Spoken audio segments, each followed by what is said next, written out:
On va continuer, donc merci beaucoup Nicolas. On va continuer avec Stéphane Cotin, qui est né à Strasbourg, et il va nous montrer justement où en est la simulation numérique et son utilisation pour l'apprentissage, en particulier l'assistance préopératoire. Merci Stéphane. Merci pour cette introduction et je voulais également vous dire que je suis ravi d'être ici.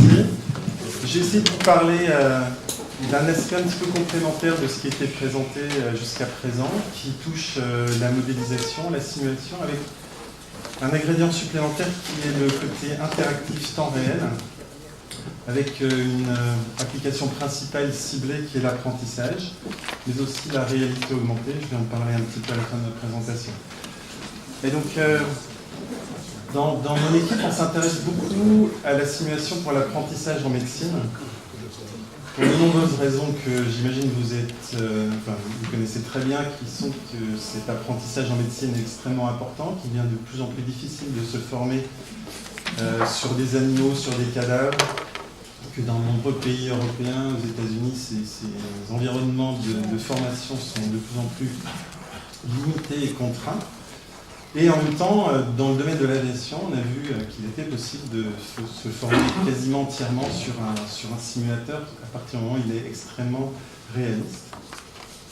Donc il y a eu des travaux depuis environ 20 ans sur ces thématiques. Alors vous voyez, je vous fais un petit historique très rapide, que la simulation en médecine a démarré à peu près avec 70 ans de retard par rapport à la simulation dans le domaine de l'aviation. Mais en même temps que l'on a ce retard, on a un niveau de complexité en termes de modélisation beaucoup plus élevé. Parce que même si on prend l'avion le plus complexe qui existe aujourd'hui, il est extrêmement simple lorsqu'on le compare à la complexité de l'anatomie et du comportement des tissus et de tous les autres phénomènes qu'on veut éventuellement prendre en compte. Donc nous on s'adresse à ces sujets malgré tout, et je vais montrer quelques résultats qui montrent que lorsqu'on choisit peut-être le bon exemple, dans le bon contexte, il est possible d'aller assez loin. Et je voulais juste préciser en terminant sur ce transparent que le développement des nouvelles technologies en médecine, la robotisation, les techniques mini-invasives ont facilité aussi l'introduction de la simulation, puisqu'on se retrouve dans des environnements qui s'y prêtent bien. Rien à la complexité de développer ces simulations, mais elles favorisent, on va dire, leur introduction dans le domaine de la médecine. Et donc je vais vous parler d'un projet en particulier qui me tient à cœur, qui est celui d'une simulation dans le domaine de la chirurgie de la cataracte. Et donc dans ce projet, qui dépasse le cadre de notre équipe, on s'intéresse à un problème à l'échelle vraiment mondiale qui est celui de la cécité. Et donc il y a environ 40 millions de personnes qui sont aveugles dans le monde, et la moitié de ces personnes le sont en raison de cataractes non traitées. C'est principalement dans les pays en voie de développement, et principalement ce sont des jeunes adultes, des enfants qui sont touchés. Et la raison pour laquelle ces personnes sont aveugles, alors qu'elles ont une pathologie qui est finalement facilement traitable en Europe, aux États-Unis, et que dans ces pays, il n'y a pas accès aux techniques chirurgicales que l'on a ici, soit pour des raisons financières, soit pour des raisons d'infrastructure. Donc ce problème vraiment important a depuis quelques années une solution chirurgicale potentielle, qui est une technique qui a été développée au Népal, qui s'appelle M6, pour Manual Small Incision Cataract Surgery, et qui a finalement plein d'avantages. Elle est peu coûteuse, elle peut se déployer, vous voyez dans l'image de gauche, dans un environnement relativement simple, et il a été montré à travers différentes études cliniques que son résultat est finalement aussi bon qu'une technique comme la phacoémulsification. Alors la seule raison qui fait que cette technique est aujourd'hui très peu utilisée, c'est parce que très peu d'experts sont formés à cette technique de M6. On estime qu'il y a environ aujourd'hui 150 experts de par le monde capables de réaliser cette chirurgie, qui est un petit peu plus complexe par certains aspects. Et donc la question, c'est comment les former.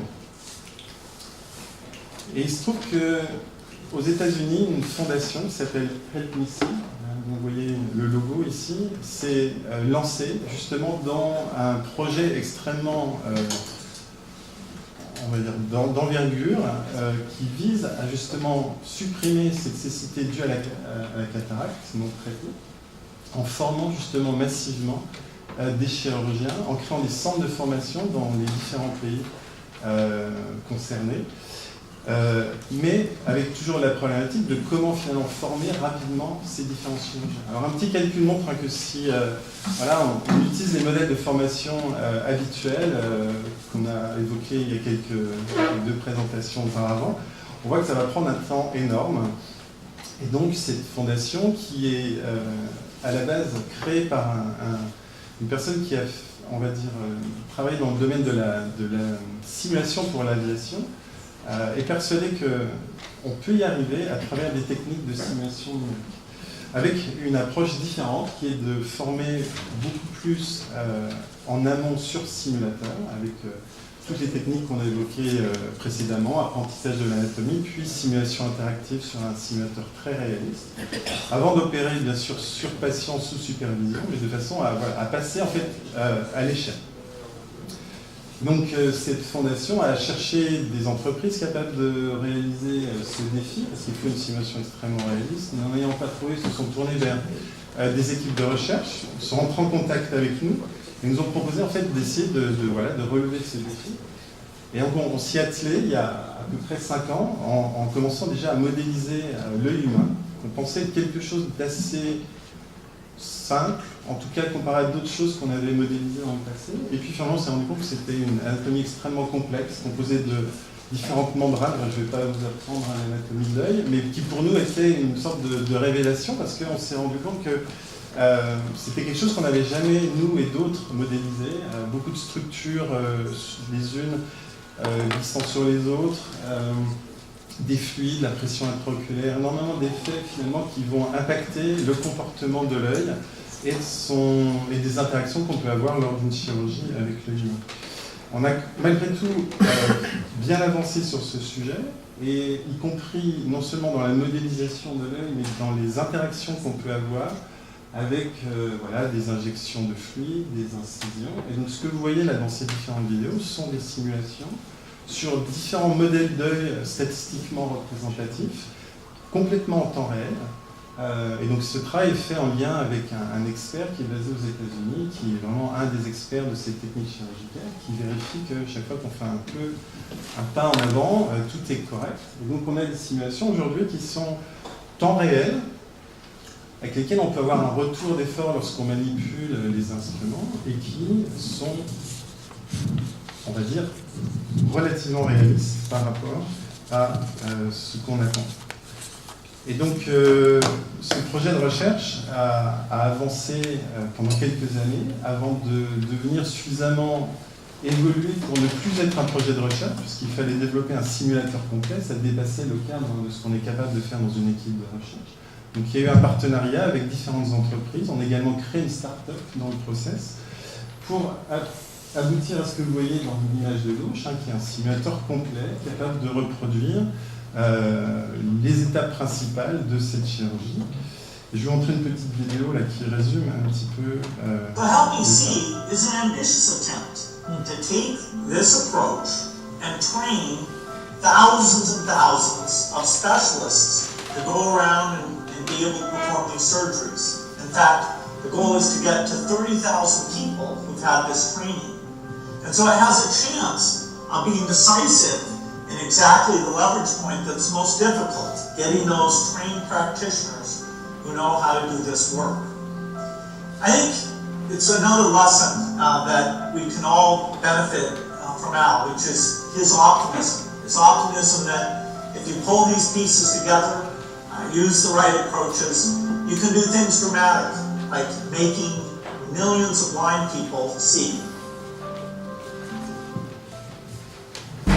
Donc cette vidéo résume relativement bien l'état du projet aujourd'hui. Donc on a un simulateur, il est fonctionnel, il manque quelques étapes de la chirurgie, il manque surtout l'introduction d'un nombre important de pathologies, de variations anatomiques qui prennent à développer un temps important, mais on va dire les bases essentielles de la modélisation, les simulations sont là. Donc j'aurais bien aimé aujourd'hui pouvoir vous présenter finalement un état concret de est-ce que cette simulation est utile, est-ce qu'elle permet de former les gens dans le contexte que j'ai évoqué. Alors, il nous manque un petit peu de temps, peut-être 6 mois, peut-être à la fin de l'année on aura ces données. Aujourd'hui on ne les a pas encore. Les premiers systèmes ont été déployés en Chine et en Inde. Et on attend un petit peu de voir comment tout ça va évoluer. Mais en tout cas, voilà, le système est là, il répond à l'essentiel des critères qu'on nous avait demandé d'essayer d'obtenir. Et donc, fort de, on va dire, ce genre de résultats où on montre qu'avec un temps et une énergie importante, on est capable d'avoir des modélisations réalistes en temps réel. On s'est tourné vers un autre domaine qui a finalement exactement les mêmes contraintes de réalisme en termes de modélisation, de temps réel. C'est l'assistance pair-opératoire. Donc, je vais en parler relativement brièvement. Je pense que Luc Solaire rentrera plus dans les détails par la suite. Mais pour montrer simplement que scientifiquement, il y a un continuum entre tout ça, puisque on retrouve les mêmes problèmes de modélisation biophysique. On retrouve les mêmes contraintes de réalisme et de temps de calcul, parce que si on est en salle d'opération, c'est une question qui a été posée précédemment, et que l'on veut fournir une aide aux chirurgiens, aux radiologues interventionnels, elle doit être fournie en temps réel. Et donc, moi je vais vous présenter un résultat qui s'intéresse dans ce cadre à la réalité augmentée sur la chirurgie hépatique. Et avant de vous le montrer, pour renforcer le fait que dans cette personnalisation du patient, que non seulement l'anatomie, mais également des propriétés mécaniques, il faut bien évidemment être capable d'aller chercher ces informations.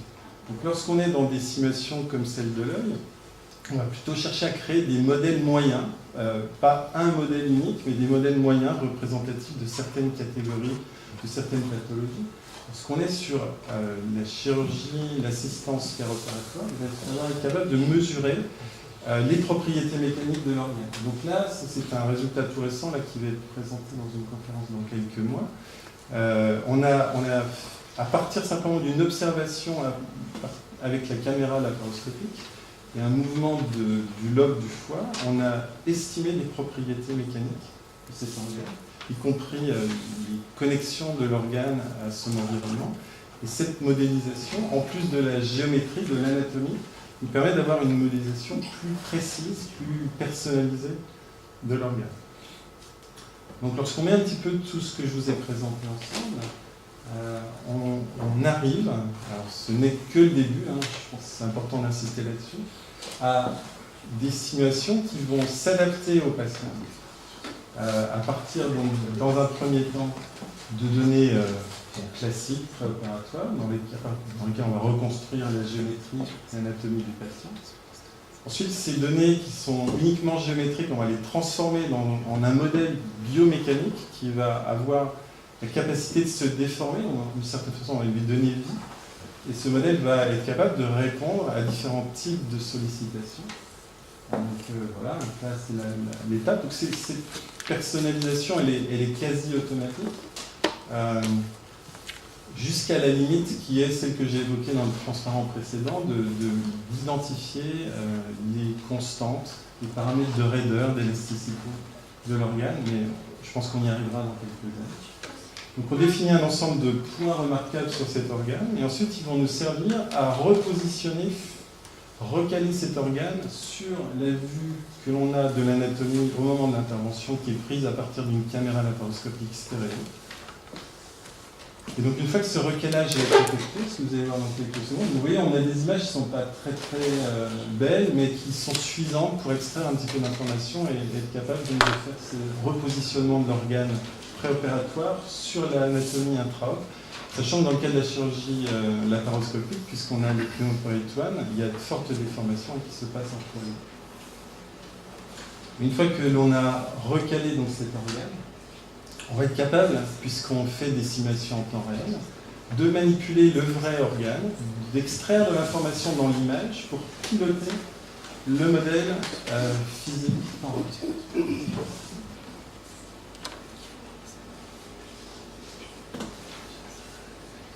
Alors, la visualisation est un petit peu perturbante, mais ce qu'il faut retenir, c'est que voilà, on est capable de suivre le mouvement de l'organe et d'y faire évoluer avec le modèle préopératoire. Et donc de voir à travers finalement.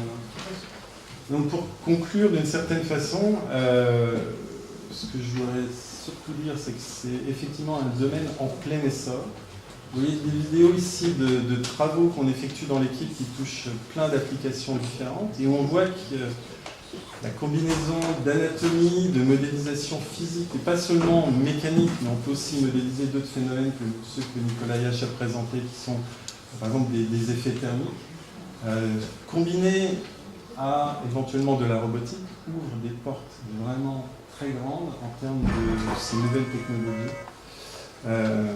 Et donc on s'intéressait beaucoup récemment à, bien sûr, la chirurgie hépatique et l'ophtalmo, mais aussi la radiologie interventionnelle, qui sont des domaines dans lesquels je pense qu'on peut faire de belles choses.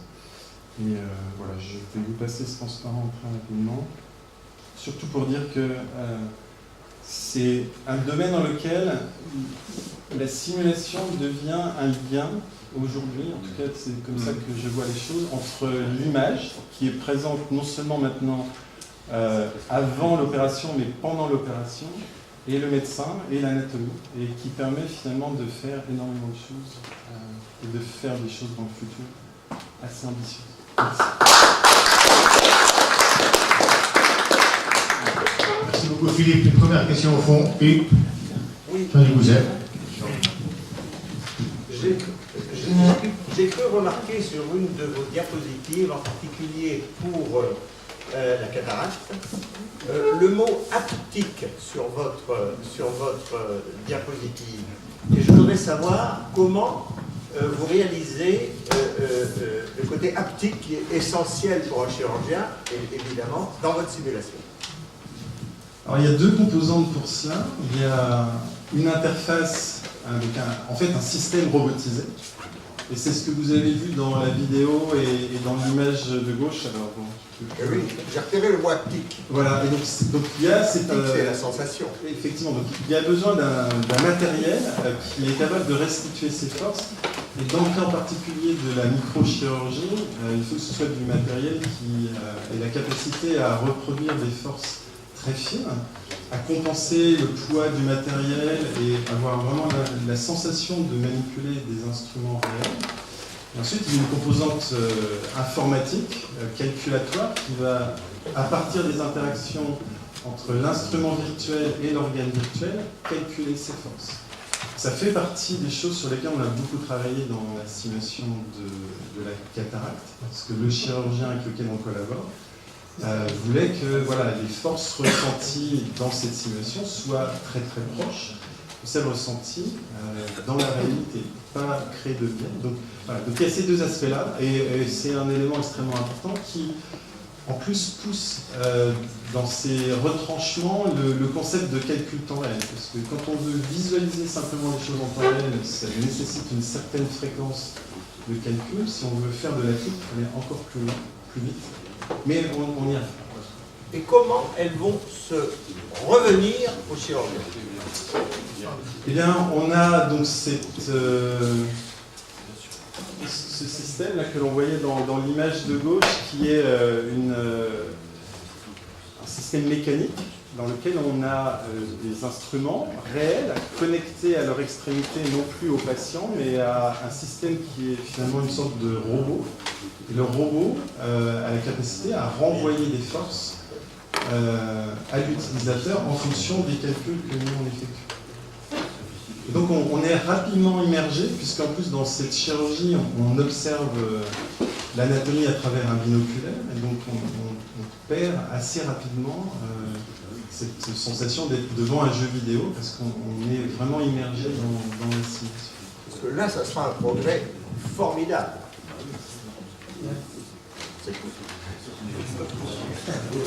Oui.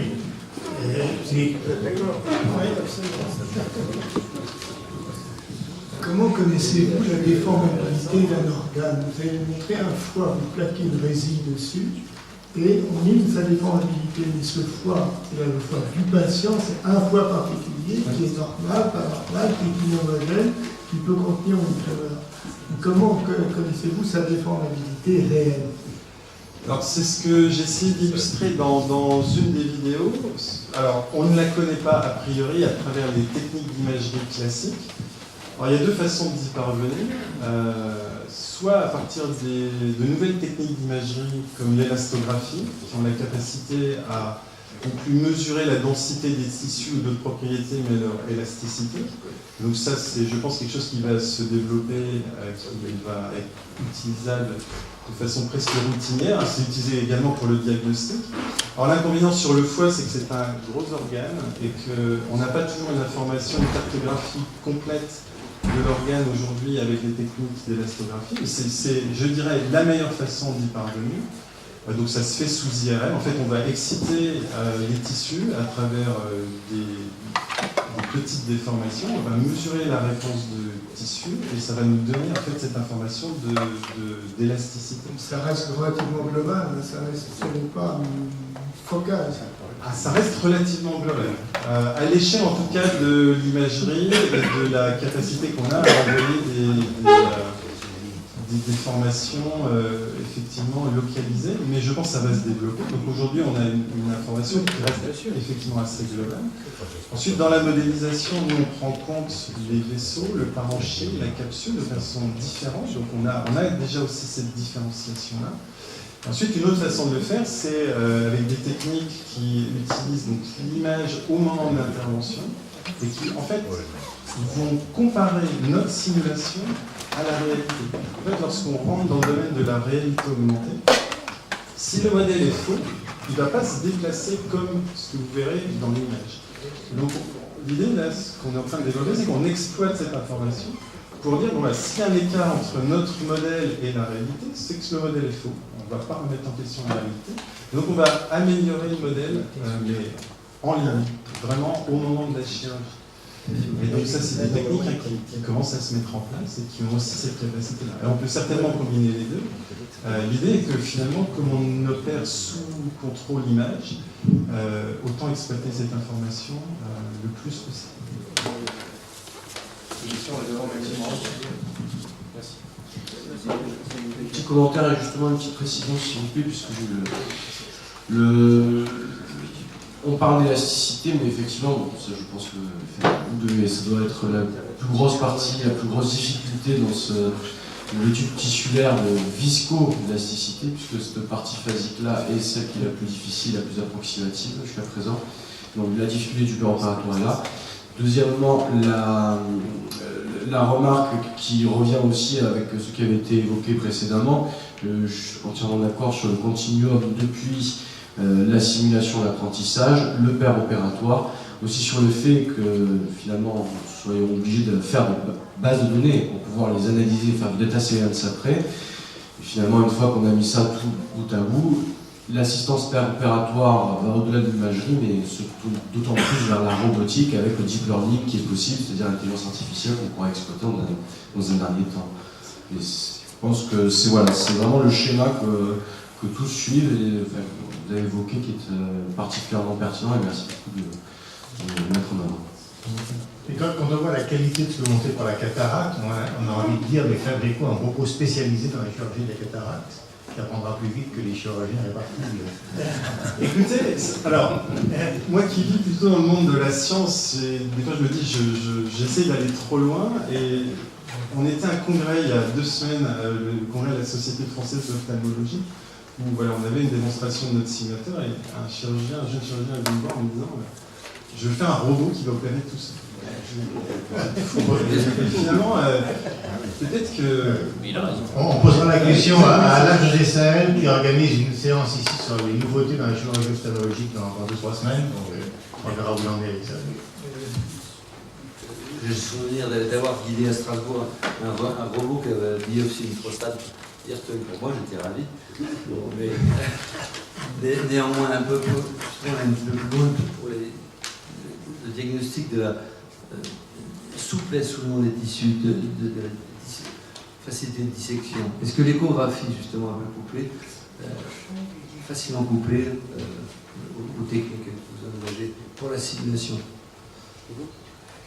Parce que est-ce que ça se fait couramment ou est-ce que C'est des choses différentes. Pour disséquer par exemple la vésicule, sans la bilirubine principale à côté, les veines hépatiques, est-ce que coupler l'échographie avec la simulation, c'est possible? En fait, je peux peut-être donner un premier élément de réponse.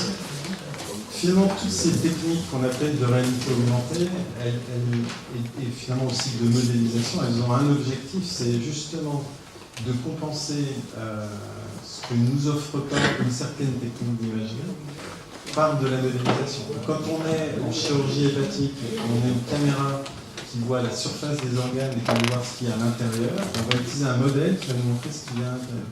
Lorsqu'on utilise de l'échographie, on va pouvoir voir à l'intérieur, mais il y aura peut-être d'autres choses qui vont être absentes ou moins précises. Et là également, on peut utiliser un modèle pour compenser ce manque d'information ou cette moindre qualité d'information. Et finalement, c'est là où il y a je pense, un lien très fort entre imagerie, anatomie et modèle.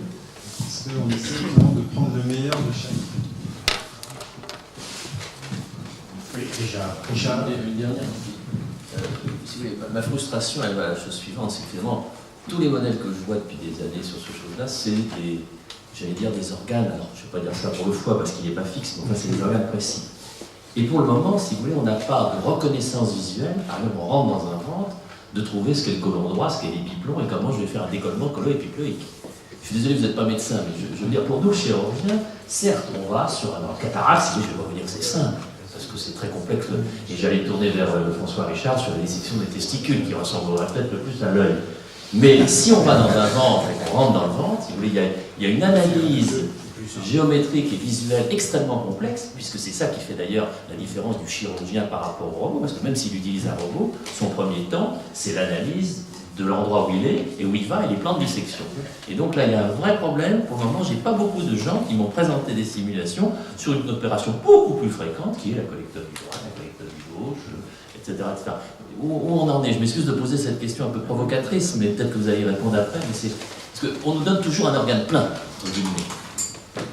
Alors, il y a peut-être deux éléments par rapport à votre question, si je la comprends bien. Je pense que la première partie de votre remarque, elle est en particulier adressée par ce que Nicolas a mentionné à la fin de son exposé, qui sont ces techniques d'apprentissage. Aujourd'hui, on a fait un bond là, dans les 2 dernières années énorme en termes de capacité qu'ont les ordinateurs à analyser des images et en extraire de l'information vraiment très très pertinente.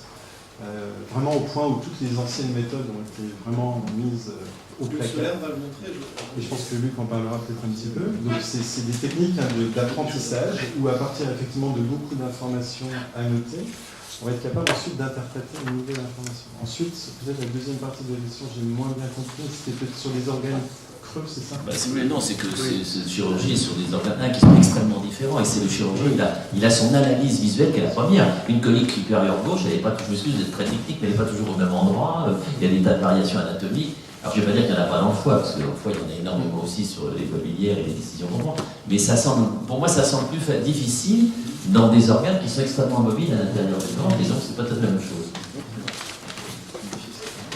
Oui, là je suis entièrement d'accord avec Richard, et notamment on va prendre par exemple le côlon gauche laparoscopique. Eh bien, on décolle devant l'aorte, et là il y a un problème de retour de force, parce qu'on va décoller le mésocolon, et pour aller vers la gouttière parieto-colique gauche. Ça, c'est quelque chose de difficile à produire, je pense, en simulation. Tout à fait d'accord. Et c'est pour ça que dans mon introduction, j'ai précisé que pour rattraper un peu le retard que la simulation en médecine avait par rapport ne serait-ce qu'à la simulation en aviation, il fallait se mettre peut-être dans les bonnes conditions. Et je pense que dans le passé, qui est pas si long que ça, hein, on n'a pas 500 ans comme sur l'anatomie de recul par rapport à ces questions-là, en fait, voilà, les gens se sont intéressés peut-être au mauvais sujet, ont présenté des résultats qui étaient peut-être pas toujours convaincants. Donc l'idée autour de l'ophtalmo, c'était d'aller sur quelque chose qui s'y prêtait bien, donc qui ne résout pas toutes les questions posées. Mais déjà, si on arrive à montrer que dans un cas bien posé, on est capable de faire des choses qui ont un vrai bénéfice en termes d'apprentissage, je pense que ce sera un bon début. Et ensuite, on s'intéressera aux autres points. Mais bien sûr, on a pas la capacité aujourd'hui à modéliser tout le corps humain, toute sa complexité. Ça, c'est tout.